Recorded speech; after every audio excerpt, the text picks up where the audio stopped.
هو الاهلي فعلا هياخد بزيره ولا مش هياخد بزيره؟ على الهادي يا زبادي، الاهلي بيخلص بثنائية رائعة. بثنائيه رائعه، وكمان اشرف بن شرقي رجل المباراه للمباراه الثانيه على التوالي، والاهلي بيحصد 6 نقاط في ايه؟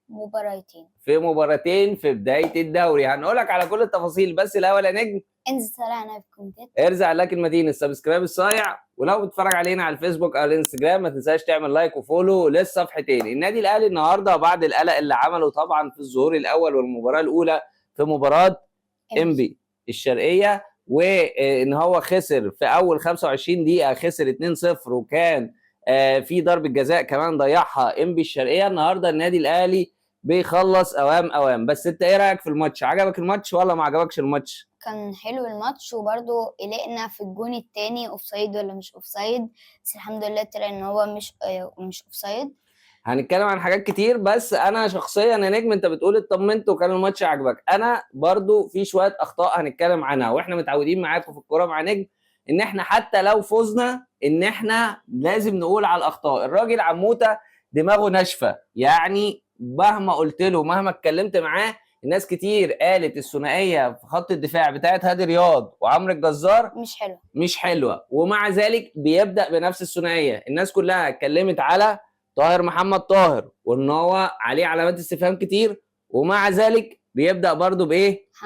بطاهر محمد طاهر. وهو عمل تغيير واحد اضطراري، ان طبعا كريم الدبيس اتصاب في المران، فنزل باحمد نبيل كوكا في باك شمال بدل خط النص، ولعب بعلي محمود في خط النص. فدي التغييره الوحيده، لكن نفس التشكيل هو بتاع انبي الشرقيه هو اللي لعب بيه في مباراه ايه؟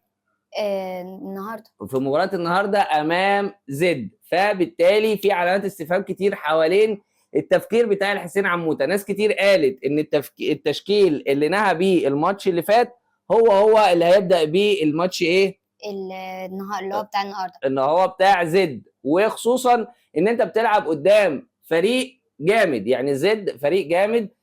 شفنا خطورته في اكتر من كوره، شفت الكوره اللي جت في العارضه والجون كان فاضي، فشفنا علي بيقول لو حد من الجماهير كان جابها طبعا.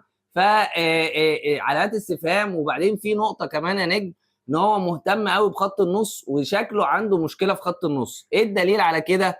ان هو غير 3 لعيبه في خط النص. هو بدا بعلي محمود، وبعد كده نزل احمد رضا، وبعد كده نزل عمر الساعي. 3 من ال5 تغييرات نزلهم فين؟ في خط النص. فده معناه ان هو الراجل عنده مشكله، او في دماغه حاجه معينه عايز حد ينفذها، او بيجرب اللعيبه بتاعت خط النص. ما تعرفش.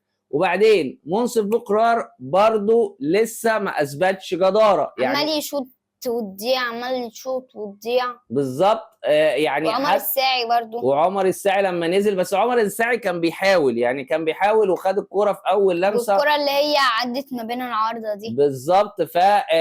وسفيان بن جديده هو كمان لما نزل حاول. هو ليه؟ انا عايز اعرف، انت عندك 2 المفروض زي سفيان بن جديده ومنصف بقرار، ليه ما تبداش بيهم مع اشرف بن شرقي تبقى خط هجوم ناري؟ انت ليه مصمم على طاهر محمد طاهر؟ انا مش عارف. انت عجبك طاهر النهارده؟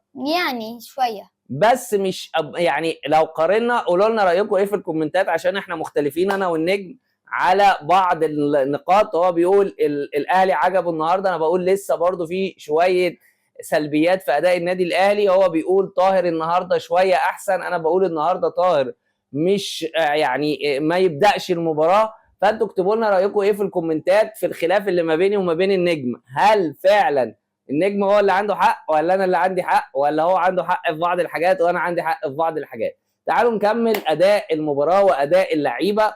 طبعا زيزو برضو النهارده كان اقل من الماتش اللي فات بكتير. كان فيه اكتر من فرصه، وابرزهم الهدف الثاني اللي عمله اشرف بن شرقي، الاسيست بتاع طاهر، كان ممكن يخلص ويجيب هدف، ولكن يعني سددها بطريقه وحشه جدا زيزو.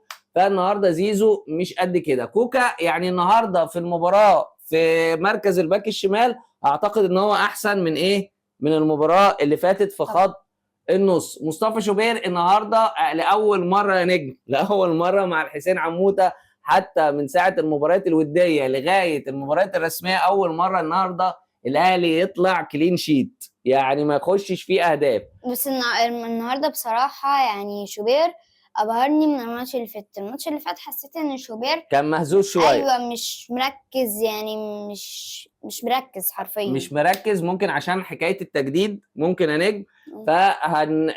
النجم عنده حق في النقطه دي، ممكن التجديد واخد منه شويه. شفنا النادي الاهلي في الثلاث اربع ايام الاخيره جدد لامام عاشور، جدد لمروان عطيه، في لاعب ثالث يعني النادي الاهلي هيعلن عن تجديده خلال الساعات القليله القادمه. فبالتالي النادي الاهلي بيخلص فكره التجديدات وفكره عقود اللعيبه عشان اللعيبه تبقى بالها، وطبعا لسه ياسر ابراهيم يبقى بالها صافي تماما، ومصطفى شوبير. فدي نقطة تانية مهمة النجم قال عليها، ان هو شوبير ما كانش مركز الماتش اللي فات بنسبة كبيرة، ولكن اعتقد الماتش ده نسبة التركيز والاداء بتاعه احسن من الماتش اللي فات. اشرف بن شرقي يا جدعان، اشرف بن شرقي يا جدعان، اشرف بن شرقي يا جدعان، مش هقول غير كده.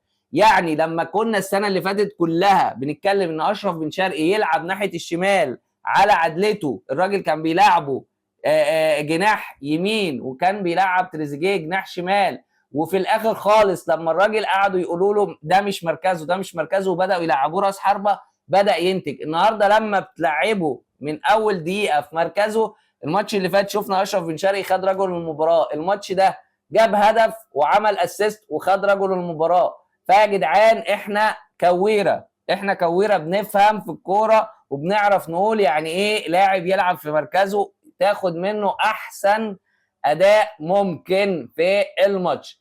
اكتبوا لنا رايكم ايه في الكومنتات، وقبل ما تكتبوا لنا رايكم ايه في الكومنتات تعالى اقول لكم على موضوع تاني. هو الاهلي فعلا هياخد بزيره ولا مش هياخد بزيره؟ الزملكاويه حصل لهم تربنه الزملكاويه بسبب ان بزيره يا نجم عمل ايه؟ عمل متابعه لمدرب الاحمال بتاع النادي الاهلي. بس كده قال لك بس يبقى بزيره، يبقى الاهلي هو اللي محرض بزيره، يبقى الاهلي هياخد بزيره في الانتقالات الشتويه الجايه، يبقى الاهلي هو الاهلي عامل لكم تربانه في مخكم ولا ايه؟ انا عايز اعرف القصه وما فيها. وعلق مدرب الاحمال بتاع النادي الاهلي قال لك يا جماعه انا برازيلي وهو برازيلي وفي اصدقاء مشتركين ما بيننا، فالراجل عمل لي طلب صداقه فانا وافقت. فالزملكاويه حصل لهم حاله ايه؟ حصل لهم حاله هوس وحاله تربنه ان بزيره هيجي النادي الاهلي، وبعد ما كانوا بيقولوا ان يعني بزيره هيرجع الاسبوع الجاي، لا الاسبوع اللي بعديه، لا مش عارف ايه، بيقول لك ان النادي الاهلي هو اللي بيحرض بزيره، بعد ما كانوا بيقولوا ان جون ادوارد المدير الرياضي السابق هو اللي بيحرض بزيره. هو مين اللي بيحرض بزيره؟ وفي الاخر بزيره طلع على التيك توك وقعد يقول كبسوا وقال لك انا مش هرجع لنادي الزمالك. ايه رايك يا نجم؟ بس في واحد تاني زملكاوي احتمال كبير في الانتقالات الشتويه الجايه يجي الاهلي، اللي هو مين؟